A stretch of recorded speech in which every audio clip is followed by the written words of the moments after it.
কেমন আছো? আশা করি যে যেখানে আছো খুব ভালো আছো, সুস্থ আছো, হ্যাপি আছো। আমি ভীষণ ভালো আছি। আবারও চলে আসলাম নতুন একটা ভিডিও নিয়ে তোমাদের সামনে। আজকে মাটনের একটা রেসিপি তোমাদের সাথে শেয়ার করব। তা চলো দেখতে থাকো আমি কিভাবে মাটনটা রান্না করি। তা প্রথমেই আমি এখানে যেটা তোমাদের সাথে শেয়ার করব সেটা হচ্ছে আমি আলুগুলোকে নুন হলুদ দিয়ে ভালো করে ভেজে নিয়েছি। এবার কড়াইতে তেল আছে, এই তেলে আমি এবার কেটে রাখা পেঁয়াজগুলো দিয়ে ভালো করে লাল করে ভেজে নেব। তা চলো আমার সাথে তোমরাও থাকো এবং ভিডিওটা দেখতে থাকো। তো এখন বন্ধুরা আমি এই কেটে রাখা পেঁয়াজগুলো দিয়ে দেব, মিডিয়াম আঁচে লাল করে ভেজে নেব।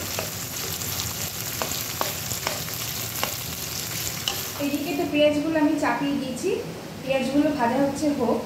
আর যেটা তোমাদের সাথে শেয়ার করব সেটা হচ্ছে এখানে আমি একটা পেস্ট বানিয়ে নিয়েছি।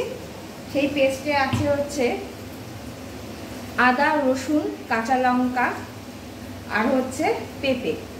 একটা ছোট পেঁপে আমি নিয়েছি, কাঁচা পেঁপে নিয়ে আমি এটা পেস্ট করে নিয়েছি এবং রসুনের কোয়ান্টিটিটা একটু বেশি দিয়েছি আমি।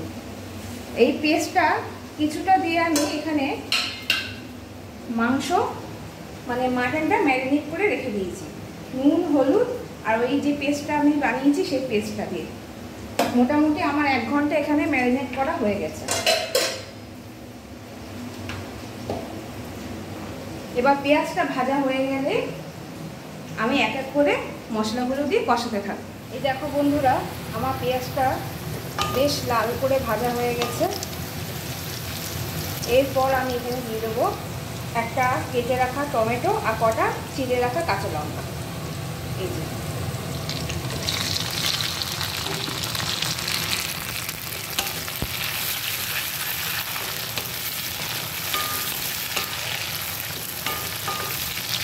টমেটোর কাঁচা গন্ধটা যখন মরে যাবে তখন আমি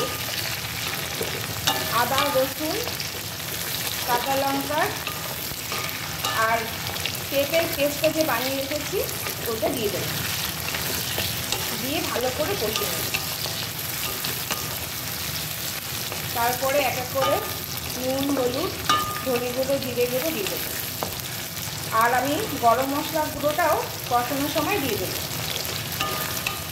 বন্ধুরা আমার মশলা ভালো করে কষানো হয়ে গেছে, তেলও ছেড়ে দিয়েছে। এরপর আমি ম্যারিনেট করে রাখা মাটনটা দিয়ে দেবো। আর এখানে আমি একটা কথা ভুলে গেছিলাম বলতে, সেটা হচ্ছে ম্যারিনেট করার সময় আমি একটু সর্ষে তেলও দিয়েছিলাম। এরপর আমি এই মাটনগুলো কড়াইতে দিয়ে দেবো। কিন্তু মাটনের যে চর্বিগুলো এক্সট্রা থাকে, যেগুলো এমনি মাংসের ছাড়া যে চর্বিগুলো, সেগুলো কিন্তু এই যে চর্বিগুলো আমি এখন দেবো না। এগুলো কষানো হয়ে যাওয়ার পর আমি দিয়ে দেবো, কেননা এখন যদি দিই কষাতে কষাতে চর্বিগুলো গলে যাবে। তাই এগুলো আমি পরে দেবো। শুধু মাটনের পিসগুলো যেগুলো সলিড পিসগুলো চর্বি ছাড়া সেগুলি আমি এখন দিয়ে দেবো। তা চলো বন্ধুরা আমি এগুলো দিয়ে দিই। দেখো বন্ধুরা আমার মাটনের কষানো অনেকটাই হয়ে গেছে, তেলটাও ছেড়ে দিয়েছে। দেখো অনেকক্ষণ ধরে বাড়িয়ে কমিয়ে গ্যাস হাই ফ্লেমে লো ফ্লেমে করে আমি মাংসটা কষিয়ে নিয়েছি। মাংস থেকে এখন তেলও ছেড়ে দিয়েছি, মানে মাংসটা আমার কষানো হয়ে গেছে।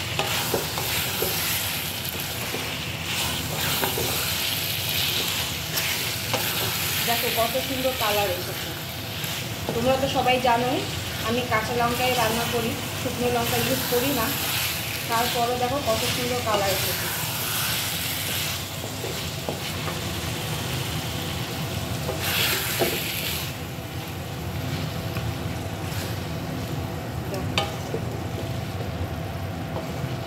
গরম মশলা আমি কষানোর সময় দিয়ে দিয়েছিলাম, মানে মশলাটা যখন কষিয়েছি তখনই আমি গরম মশলাগুলো দিয়ে দিয়েছিলাম। আর পরে আমি গরম মশলাগুলো দেবো না। এখন মাটনটা ভালো করে কষানো হয়ে গেছে।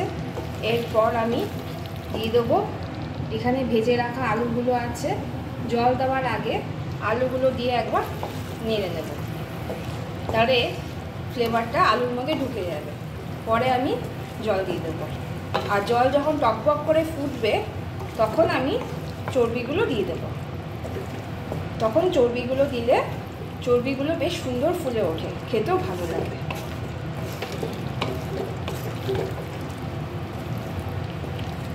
দেখো কত সুন্দর কালার এসেছে।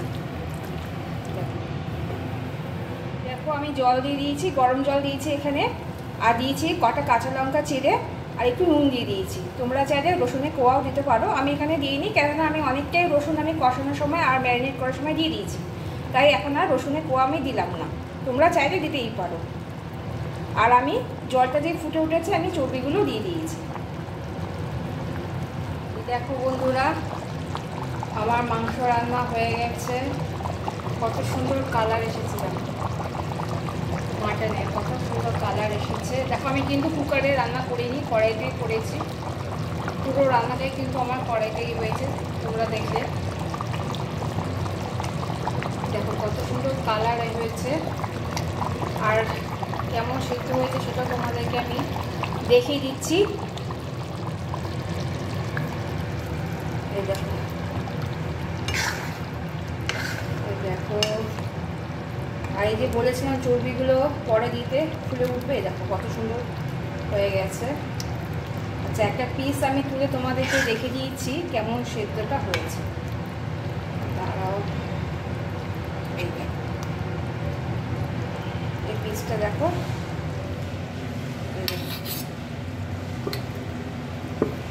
এই দেখো কেমন খুলে যাচ্ছে, দেখেছো?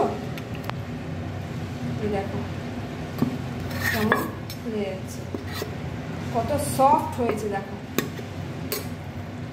এই দেখো কত সফট হয়েছে। কুকারে দিইনি, শুধু কড়াইতেই রান্না করেছি, তাই দেখো কত সুন্দর হয়েছে সেদ্ধটা, আর কত সুন্দর কালার এসেছে দেখো। খেতেও খুব ভালো হয়েছে। আমি যেইভাবে করলাম তোমরাও সেইভাবে করো, অবশ্যই ভালো হবে, এবং অবশ্যই একবার এইভাবে করে দেখো। আর আমার রান্নাটা তোমাদের কেমন লাগলো সেটা অবশ্যই কমেন্ট করে জানিও।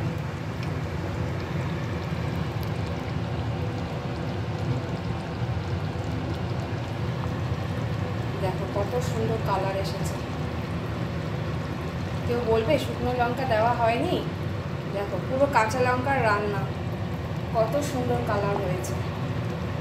যাই হোক, তোমরাও এইভাবে করে দেখো, অবশ্যই ভালো হবে। আমি যেইভাবে করেছি আর আমি যে রান্নাটা করলাম তোমাদের কেমন লাগলো সেটাও তোমরা জানিও।